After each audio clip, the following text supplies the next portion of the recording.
Medicare Part D. How to get drugs not on your formulary covered. Imagine needing a medication that isn't listed on your Medicare Part D plan's formulary. You might wonder if there's a way to still get it covered. The good news is, there is a process called a formulary exception.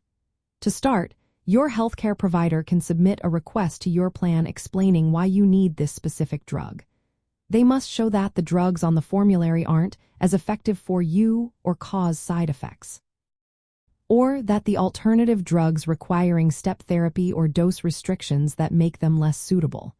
If your plan approves the exception, they will cover the drug.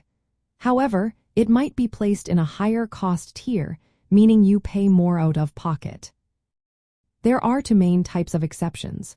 One is a formulary exception, which allows coverage for a drug not on the list. The other is a tiering exception, which helps lower your co-payment for a drug that's in a higher cost tier. If your request is denied, you can appeal through Medicare's appeals process. This gives you a chance to present more evidence and try again. Keep in mind, plans have some flexibility.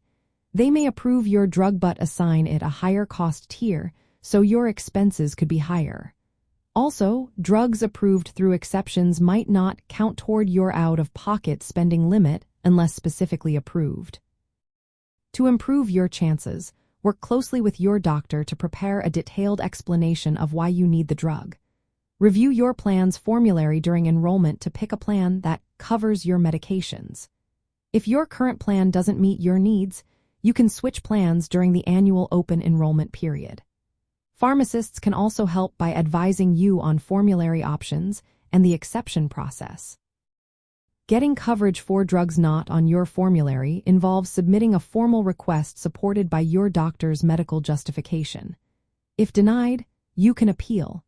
This process helps ensure you can access the medications you need, even if they're not on your plan's standard list. Just remember, it might take some extra steps and could cost more, but it's worth it for your health.